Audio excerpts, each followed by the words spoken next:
This is a historic paradigm shifting ingredient that can change the lives for millions and millions of people and families. It is what keeps me awake at night with excitement.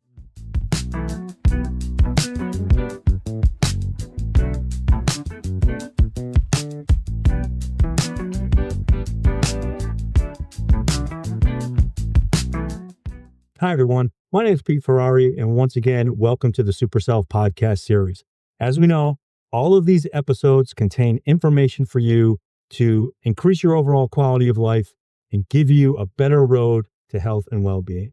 Well, I've gotten a lot of DMs, I've gotten a lot of emails, and I've gotten a lot of requests just to do a single episode on Jaca, aka Allulose. There's a lot of information being provided by us across these episodes, and folks are clamoring just to get it all in one place so they can really see it and digest it. No pun. Oh, that's bad. Digest it and understand all the merits and the attributes of this rare super sugar. So here we go. Jaca really is a fundamental paradigm shifting ingredient because it is actually a sugar. It's a rare sugar born from fruit. And it was first discovered in the 1970s in kiwi, jackfruit, and figs. However, the technology wasn't present to extract it from these rare fruits in order to monetize it, in order to be able to provide it as its own separate ingredient. So enter technology now, and you've got the ability to extract this rare and delicate sugar using enzymatic technology, particularly hydrolyzation and isomerization, in order to extract it from any fructose. So as we'll discuss, and as you've probably already ascertained, this really is the sugar we should have had all along. And it's interesting because you've heard me reference this as well. According to the International Food Information Council, less than 15% of Americans have ever heard of this super sugar. By contrast, Japan, probably the healthiest culture in the world, has used this sugar in north of 4,000 products. They use it to the extent that we use stevia here in this country, as I'm sure you're seeing now in the news. Stevia is bringing along with it all of its own associated health detriments and potential hazards. So this is a sugar that's got 30 years of clinical trial data behind it. It's got vetted, tried, and true concrete and tangible history associated with it as it relates to the country of Japan. So really now it's our job, we believe, to introduce it to the American market and help Americans everywhere find a better alternative to the sweeteners that are out there. And it's interesting, as the rubber meets the road here, and I talk about IFIC, International Food Information Council, and the fact that less than 15% of Americans have ever heard of this sugar. I actually speak with a couple of rock star chefs who are considering being influencers for us. And until we started our conversations, they had never heard of this sugar. And so really you've got, and I'll attribute this to a propaganda war put forth by the big food and beverage companies, which we'll discuss, as well as the FDA, with little cares. You've really got this effort in America whereby let's just move along with the status quo. We've got the yellow packet, we've got the blue packet, we've got the pink packet, we've got the green packet, and we've got sugar that's been around since, basically the dawn of time. And so it's important for us to understand the mechanics associated with this sugar on multiple levels. First and foremost, it's got all the formulaic badges you would want. Vegan friendly, non-GMO, halal certified, kosher, FDA GRAS status, which we'll talk about. It's Proposition 65 compliant in California, which, as we all know, California is militant when it comes to certain rules and regulations. It's got all of these badges. It's got National Sanitation Foundation certification, NSF. It's got all of these natural badges that you would want as you're starting to read the labels nowadays more and more and more. And so that's really important, and that's really where it should start. We've got the fundamentals covered. But when you take it to another level, and you start to look at, in particular, the FDA, who hastens to move. As we all know, it's really a pretty well-known fact now that the FDA doesn't like to make bold moves. Well, the FDA actually not only determined that this sugar is generally recognized as safe, GRAS, it's got FDA GRAS status, but at the same time they were delineating this sugar as FDA GRAS, they also determined that allulose, aka Jaca, has got such little impact on the physiology of a human being that it doesn't need to be recorded at all as any type of sugar on nutrition labels where there are more than 60 different ways to hide sugar. They determined that this does not need to be recorded as sugar at all, even though it technically is a sugar.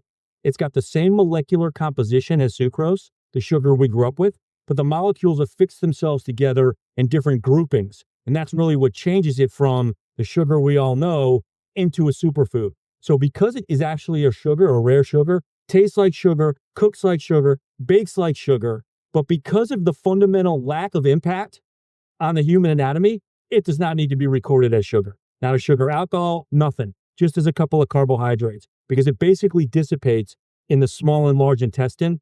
After it's done activating the particular enzymes and proteins that we'll discuss, it's excreted through the urine.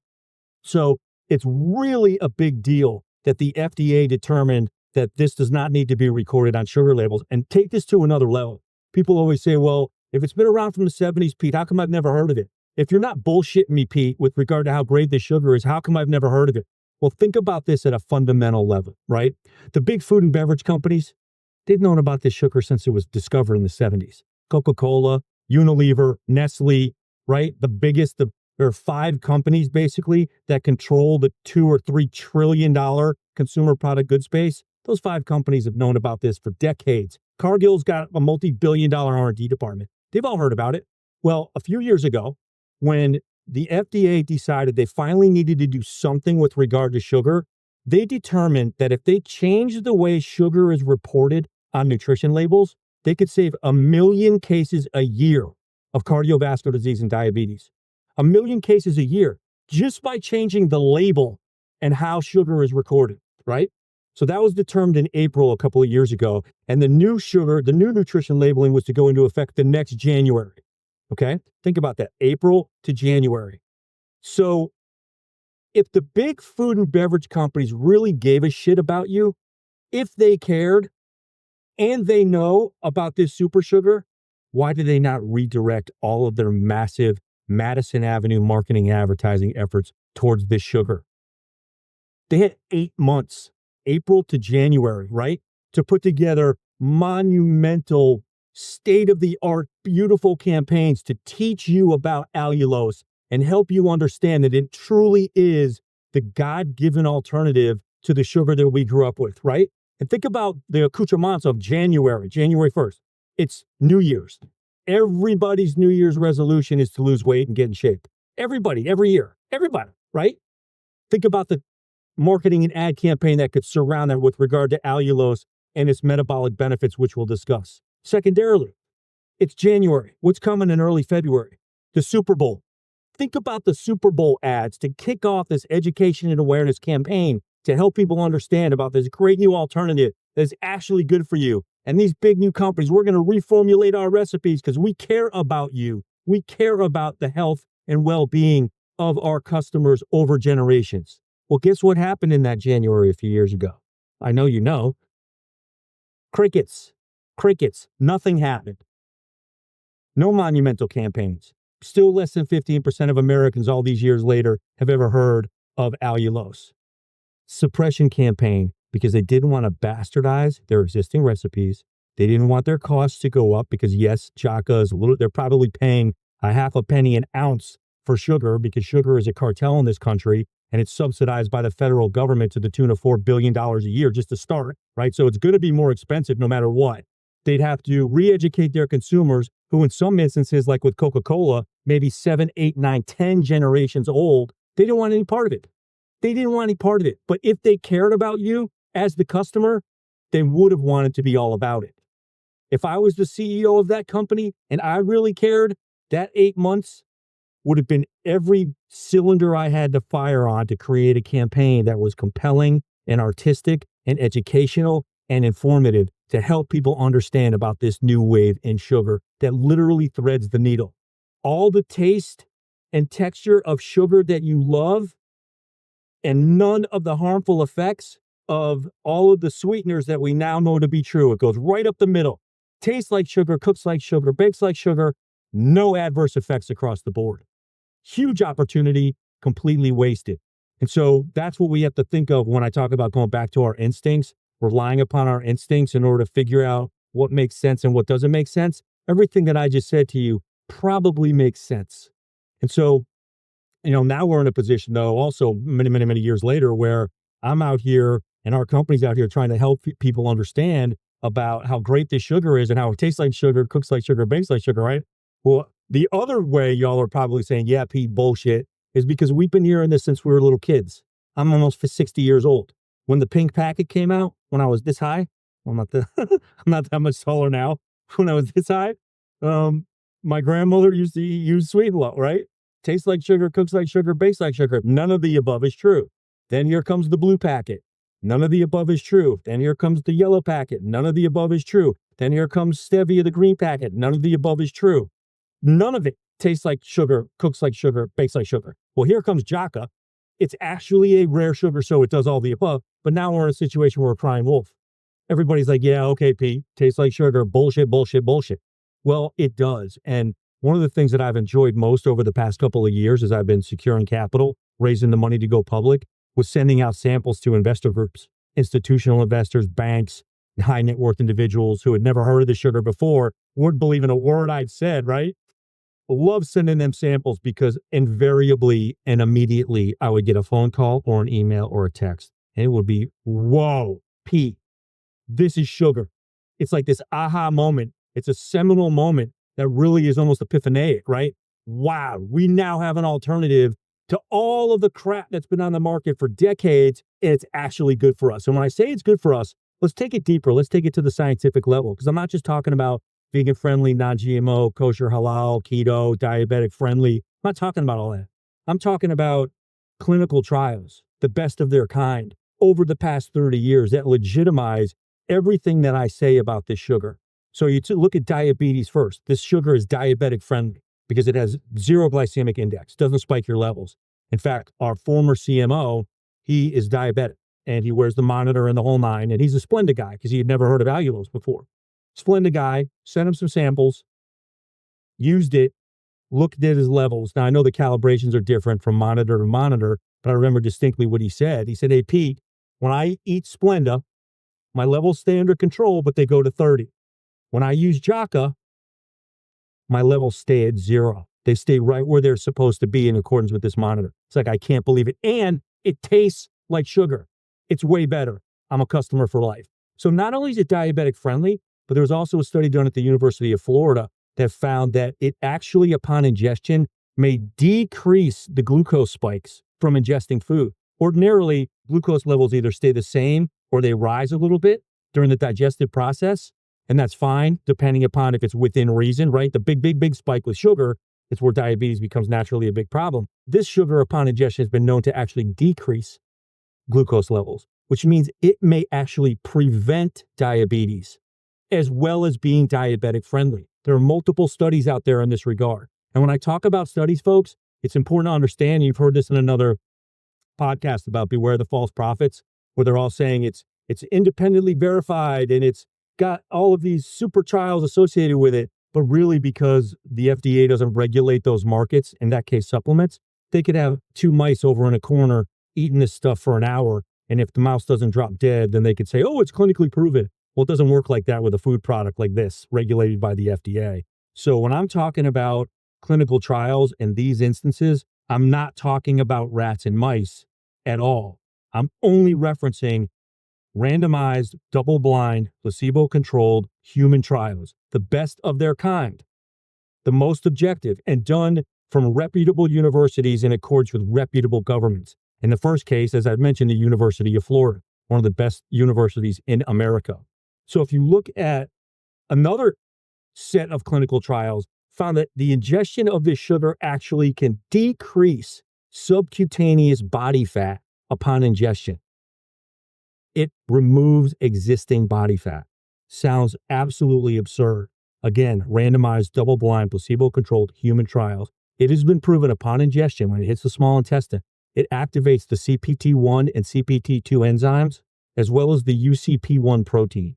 So basically, when these levels of enzymes and proteins are activated, it actually is forcing your body to use its existing fat for energy, right? Because that's where energy comes from. It comes from fat.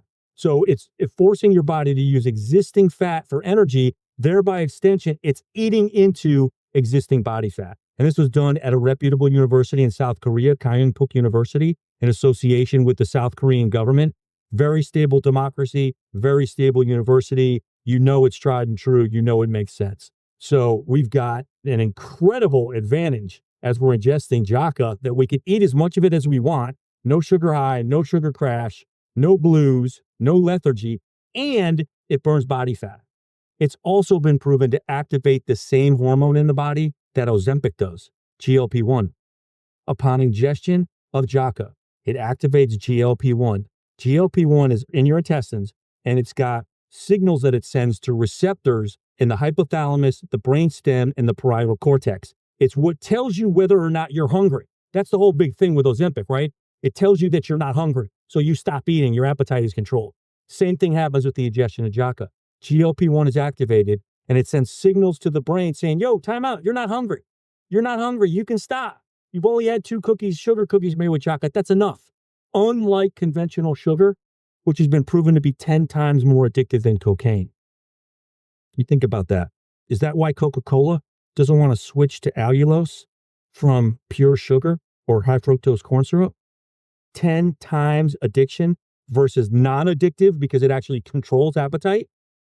Do they want you drinking 10 Coca-Colas or less than 1 Coca-Cola because you're full? It's all about money. It's all about money. It's all about bottom line. It's all about meat in the street. Again, randomized, double-blind, placebo-controlled human trials. So again, another very, very powerful trial that weighs in our favor as it relates to this superfood. Now let's talk about the third way, as proven through clinical trials, that Jaca helps your overall health and well-being. It's also been proven clinically to inhibit the body's ability to assimilate new fat.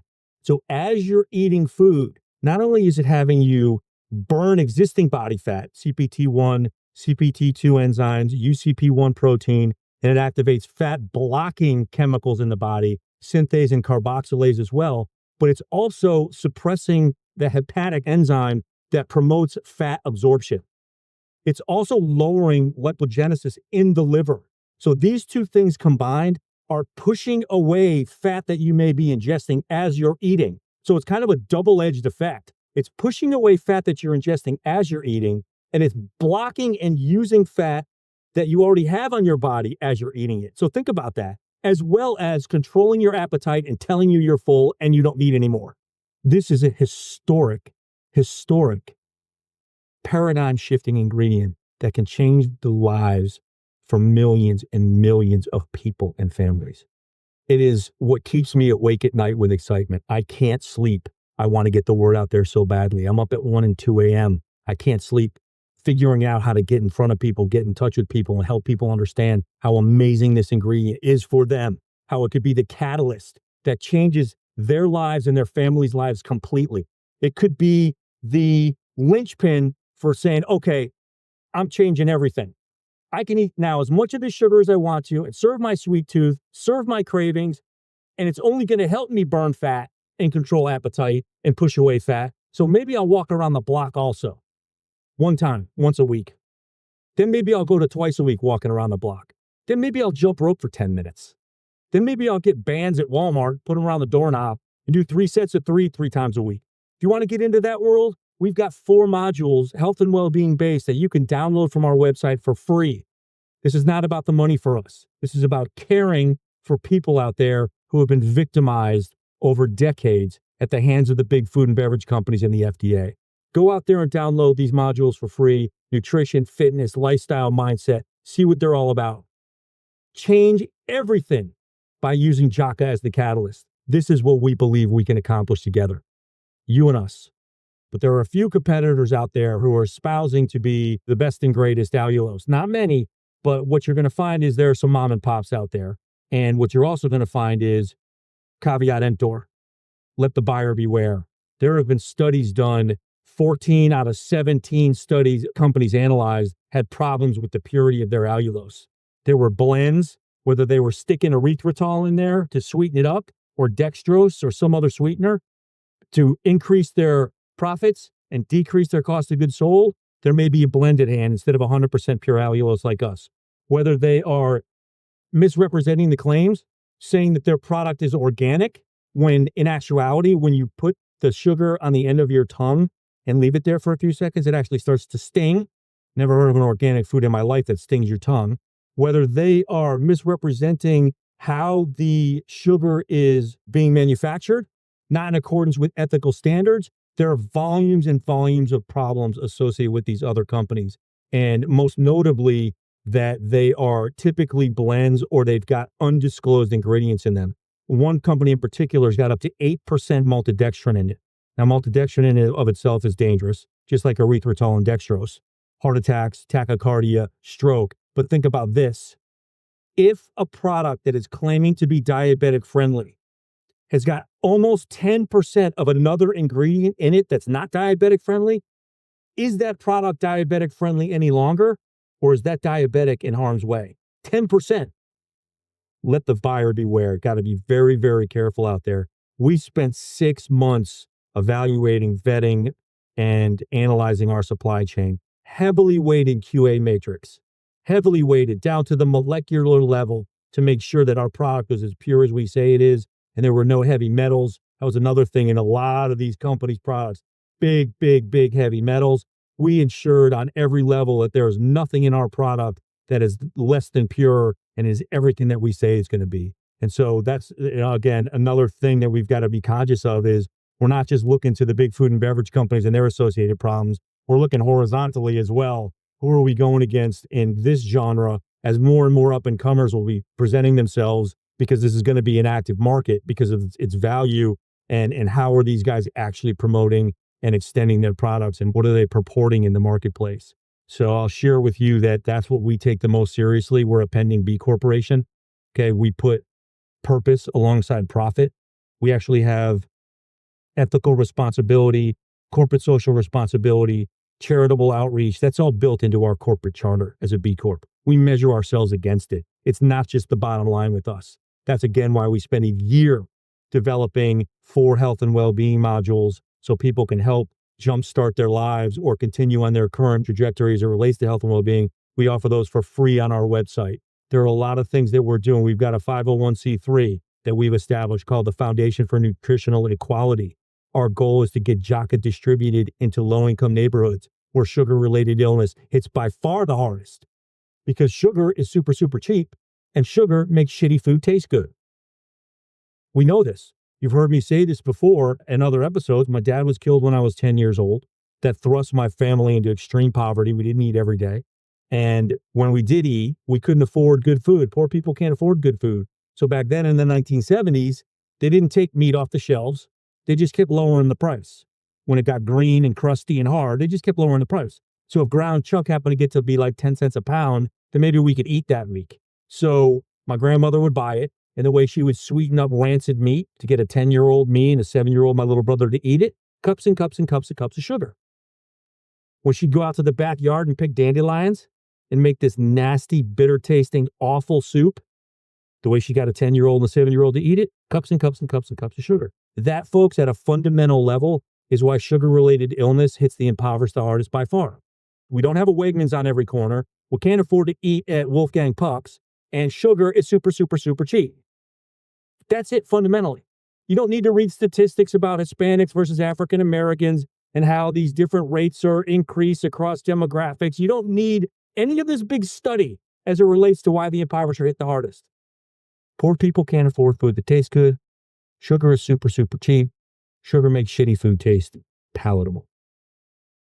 That's the bottom line. That's why. That's why. And I know because this is what I come from. So I'm not false propagating here. This is from real experience, a trauma that actually I carry with me to this day. I'm still grateful every time I sit down and in front of a big steak, if I'm able to do that. So ingrained and coded into my DNA is struggling with poverty and what that means. And a big part of our charter is to help service these communities, and we will do it. So, I didn't mean to end this on necessarily a depressive note. However, hopefully it's still been somewhat educational, because it's important all the way around. What does this sugar mean to us? Why haven't we seen it before? What does it mean versus all the other players in this market from a sugar and alternative sweetener standpoint? What does it mean from the other players in this market that are going to be providing this same sugar? And how does that fit into our overall vision as a company and how we seek to help people? We want to help people We care about the bottom line on a minimal level because we got to keep the lights on. The rest of it is about you and me and us. Until next time, cheers. Okay, everyone. That brings to a close another episode of the Super Self podcast series brought to you by Jaca Rare Sugar. Here, we're going to be helping you discover the truth for all things that surround good health and well-being. We'll be offering you statistical data, clinical trial information that has been evaluated and corroborated so that you can see for yourself that we say what we mean and we mean what we say. Now, while the Super Self series is brought to you technically by Jaca Rare Sugar, I don't care if you buy the sugar. I really don't. That's not what this is about. This is about operating as the conscience across the food and beverage industry, across the health and well-being industry, which includes supplements, fitness trainers, and the like. Our goal is to provide you with the stepping stones for your own research, where you can go out and corroborate the things that we say on your own. See for yourself what it means to find a good quality of life that fits in alongside your current lifestyle or your family's lifestyle. I think it's really going to be interesting and fascinating if we take this journey together.